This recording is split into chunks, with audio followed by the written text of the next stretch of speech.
મારું નામ હિરલ પટેલ છે. હું અહીંયા અક્ષર આંખની હોસ્પિટલ જે છે તેમાં મારા ભત્રીજો છે એની સ્કૂલમાં અહીંયાની એડવર્ટાઇઝ આવી હતી, એ રેફરન્સ અહીંયા આવી હતી. એકચ્યુઅલી મને છે ને આંખના નંબર ઉતારવાના હતા, એટલે તો હું અહીંયા સરને મળી, સર સાથે વાતચીત કરી. સરે બહુ જ સારી રીતથી ડિટેલમાં સમજાવ્યું છે, જે અહીંયાના ડૉક્ટર છે, ડૉક્ટર ચિંતન ભુવા. સો એમને બહુ ડિટેલમાં ડીપલી એમ બહુ સારું એવું સમજાવ્યું છે. જેના પછી અમે એમની પાસે ઓપરેશન કરાવ્યું. તો ઓપરેશન વખતે બી એમ સારી રીતથી ગાઈડન્સ કર્યું છે કે અમારે શું કરાવવું જોઈએ, શું ના કરાવવું જોઈએ, કઈ રીતથી બેસ્ટ રહેશે, નહીં રહે, આ તે બધું જ. એન્ડ ઓપરેશન પછી બી મને એમનું રિઝલ્ટ બહુ જ સારું લાગ્યું છે.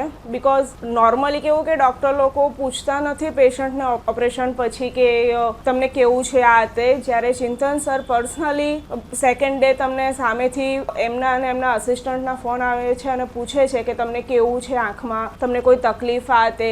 સો મને અહીંયાની સર્વિસ પ્લસ અહીંયા સ્ટાફનો બિહેવિયર બધું જ બહુ જ બેસ્ટ લાગ્યું છે. આજે ઓપરેશનને 1 મંથ કમ્પ્લીટ થઈ ગયો અને મારું વિઝન બહુ જ ક્લિયર છે. અને એની ટાઈમ ગમે ત્યારે આપણે જરૂર પડે સરની કે કંઈ તકલીફ હોય તો અડધી રાત્રે બી ફોન કરીએ ને તો સર રિસ્પોન્સ કરે છે. અને જે બી આપણે કંઈ પૂછીએ શાંતિથી સલાહ સૂચન ગમે ત્યારે ફોન પર બી આપણને આપે છે. સો મને અહીંયાનું ઘણું સારું લાગ્યું છે.